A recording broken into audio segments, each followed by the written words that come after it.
continuing more on the idea, the principle of creation.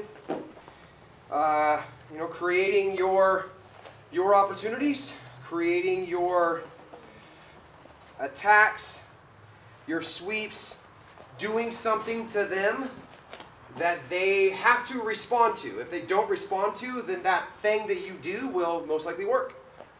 You do something, they respond and do something back, and then we counter that. We sort of expect, we sort of know what they're doing based on researching hours and hours on the mats of common pathways, common things that people do when you do a certain thing to them.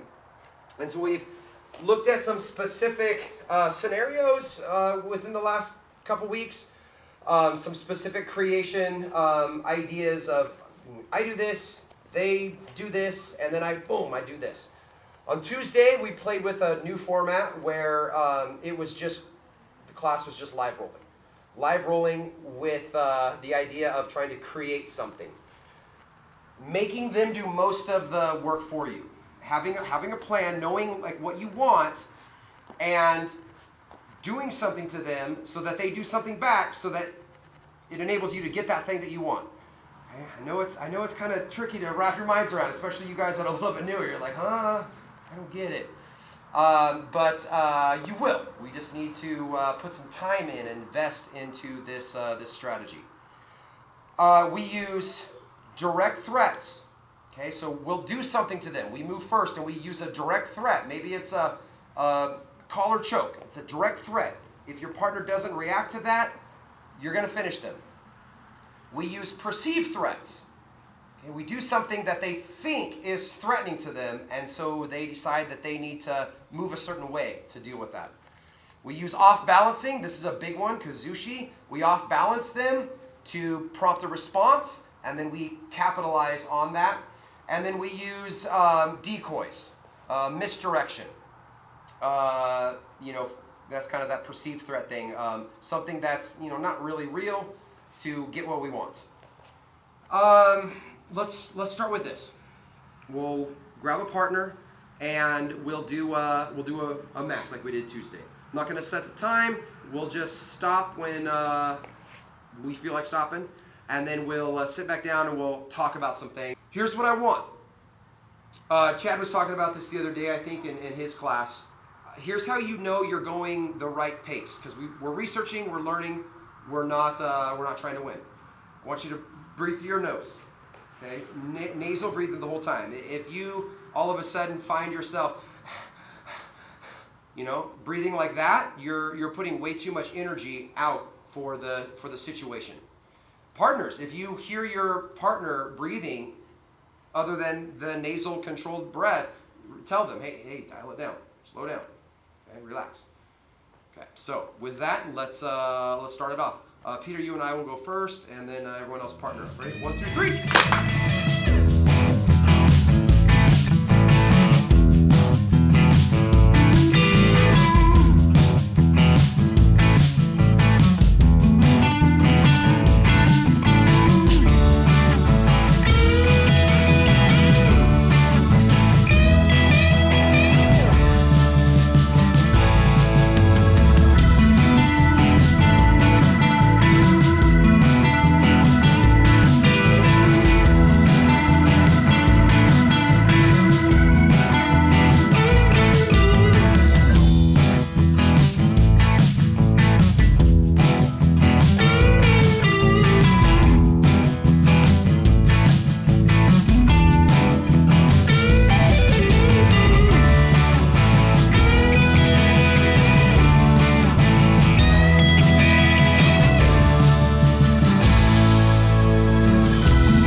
Stop, bring it in.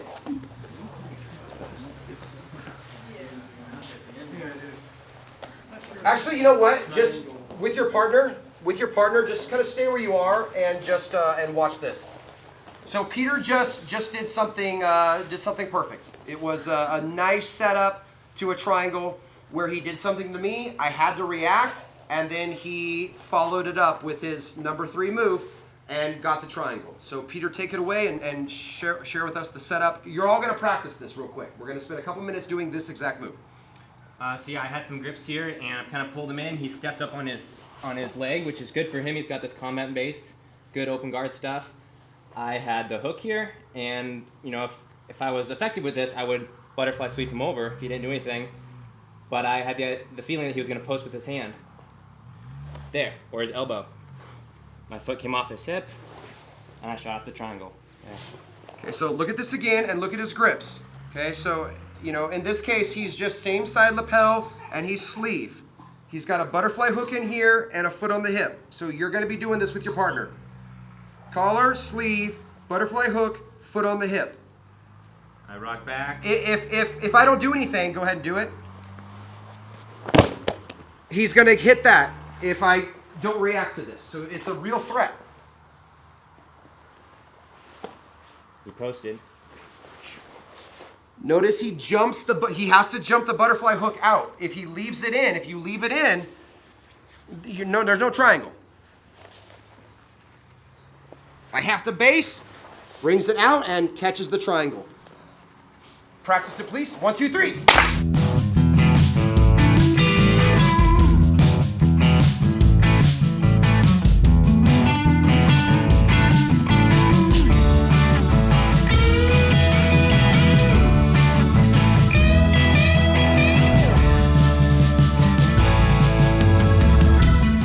Peter and I are just exploring. We're playing around, and found myself in a triangle. So in the last one, Peter swept me over, threatened me with the sweep. I had the post, and then he shoots up a triangle. Well, that's gonna be our starting position now. I can't quite remember. It was kind of there was a lot going on, and then I threw up my legs. So this will be the starting position. So you went and you caught him in a triangle. Again, if Peter doesn't react to this, I'm gonna move through the triangle finish and tap him out. So he has to react. So Peter, what did you do to react? I brought my knee up to his side here and started creating that space, that pressure there to get my head out. And then at that point, I would have tried to get all the way out and pass. A very good triangle. Let's turn this a little bit. Very good triangle defense. So he's framed across the hip here, so that look at the triangle. In case you don't know, it's your leg, and then their shoulder. So let me do it here. That's choking him. So I keep my elbow over here, my head pushed into his leg to open up my shoulder there. So I throw the triangle up. He defends the triangle. He's stepping up. And what are you trying to do here, Peter? I'm trying to create some pressure into your ribs there to weaken your grip here. Yeah. I keep pushing. It's probably pretty uncomfortable. Yep. And at some point you let go, and then I would pass. Mm-hmm. And now, hey, when you throw the triangle up, I encourage the scoop grip, but the scoop grip's not here. I want the scoop grip over there. So look, he's hiding that leg from me. Ideally, what do I want? Give me that leg, Peter. Yeah, this is what I want. That's where I want to be. Peter's doing the exact opposite of it. There. Okay, so what's my number 3? So I went number 1 with the triangle. He's doing this, number 2. So what's my number 3? To the Omaplata. All I have to do, because he's committing so much of himself this way, I'll go 2-on-1 on his hand. I lift my hips. Punch that over. Drop the leg, sit up. And now I start scooting away. Scoot away because I want to flatten him out. There. So again, starts with the triangle. Peter frames, puts that knee in my rib, deconstructing, doing the opposite of everything that I need to finish the triangle. Arch your hips, please. Arch your hips. Push that arm across. Maintain sleeve control if you can. There. Sit up. And now that I'm here, I'm going to go to the elbow, and then I'm going to go to the hip so I can maintain connection. I prefer that he's not on his knees.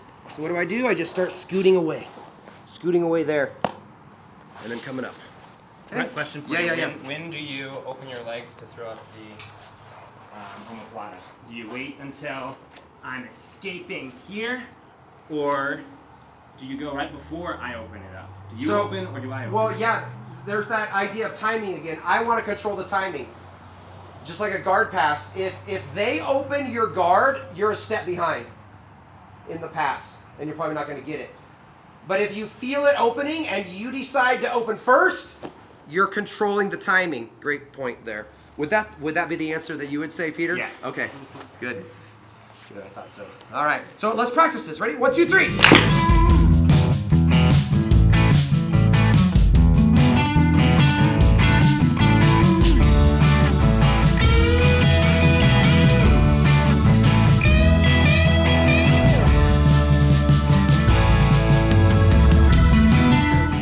So it's the same stuff. So I went and I caught him in a triangle. Now Peter has to address this, otherwise he's going to tap. So he's doing all this. All right, so lift those hips. I decide when to open. I feel like, you know, he's gaining traction. I'm losing the triangle. So I stay ahead of the timing. Here. Okay, option number 1 is as I get into the omoplata, the leg comes over the head. We're going to sweep him over. We're going to roll him. We're going to use momentum that we've created and hit the roll. So all I need to do is switch the arms and then bundle the leg. And I'm going to do a log roll. I'm looking the direction that I'm going. Doing a log roll, maintaining connection to his wrist. Post my hand on the mat, sit up, take out any space as necessary. Sit back through for the omoplata. There.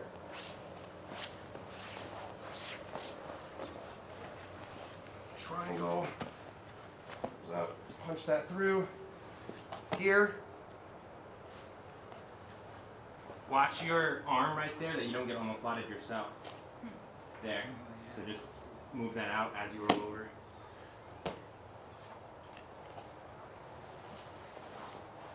The beauty about that is it seems like it's you know, a bit much, but the nice thing is look at the final position here.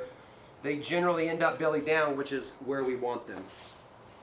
Okay, and then the other. You want to show the roll variation of that you did, where instead of going across, you just roll on that same side? Yeah. Here.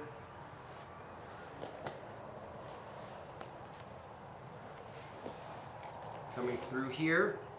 And then, well, what did I do, Peter? You just do a shoulder roll here and you get the omoplata. Oh yeah, okay. So instead of coming this way here and putting him to his belly, I don't do that. I do a shoulder roll here on the same side, putting him on his seat so that we can come in and snag that lapel.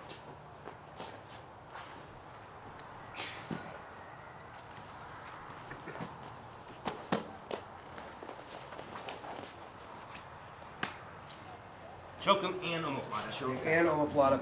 And then the other one, the other idea was this.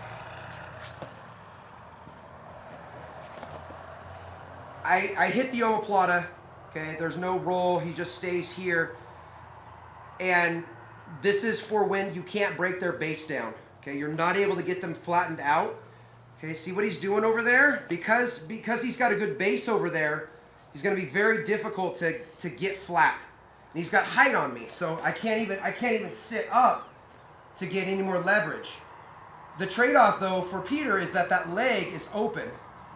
I still want to lock like this, but I don't have to lock first. As long as I pinch down like this, I come in and I hook anywhere from the knee down to the ankle. Okay, now he's stuck. Step out. He's stuck. And then the finish then is that. Okay, so I go triangle, pump that through. I go here, he's got height, so I feed it in. And then finish there. Okay, so a couple of follow-up options to play with on this setup. Ready? 1, 2, 3.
this one's basic. This one's easy. You'll all be familiar with this, really. So, from turtle position, Peter and I were rolling, and we came up into here where he was down and I was on top, and I wanted to pull him to the king's chair. So I put my knee right here. If I don't put my knee here and I go to pull him, he just can scoot his base out. Okay, we covered this not too long ago. So I put my knee right here, and now, if he doesn't react, he's going to get tipped, and I'll get the king's chair. So if I pull him here, if he doesn't make any effort or very little effort to keep his base, we'll pull him like so into the king's chair, and now I have all sorts of options. Peter felt it coming, so what did Peter do? Shifted his weight that way. I was here, it was neutral. Okay, I could have gone either way. Once I made the commitment here, he did that. So I went, he went, and now what am I going to do? Just go to the other side. I went, he goes, pulling back, shift to the other side, get some momentum, jump across. If you can snag the gi right there and pull along with you, that would be best. Okay, but don't overthink it. Right here on the rib cage is fine as well. So one more time. Here, I make the pull. He reacts. Other side to the king's chair. Keep your head tight. Don't separate here. We talked about connection, our first principle. We want to have as many connection points to him as possible. And that means chest, knees, hands, getting ready to open him up and set those hooks in. I go, here's my move. He pushes back this way, that's his move. I come back. Pull, watch.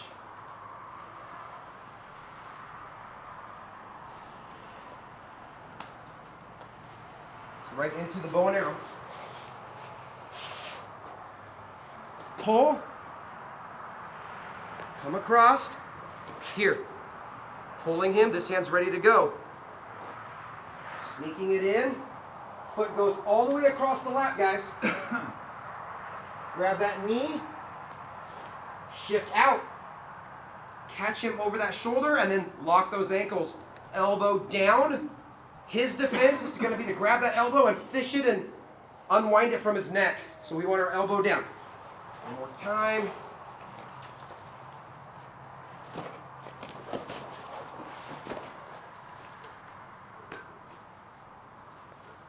Try that. 1, 2, 3.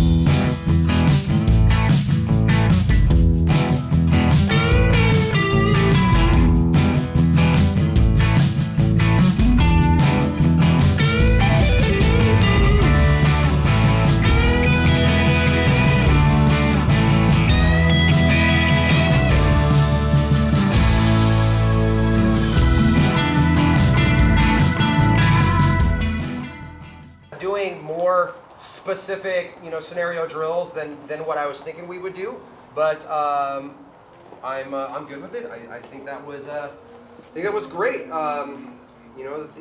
Trying to get the idea across to us of creating our opportunities, creating our circumstances. You do something, or I do something, and then they react. If they don't react, then that thing that we do will probably work out. If they react, they shut that down, but we know where we're going. And really, it's just about exploring and tinkering and playing around, and that's what makes Jiu-Jitsu so fun. The more we adopt that mindset of just playing around, tinkering, there's a lot to be had there. There's a lot of growth that can take place there. All right, so with that in mind, let's continue to play, but maybe with a little amped up intensity for our rounds. Ready? 1, 2, 3.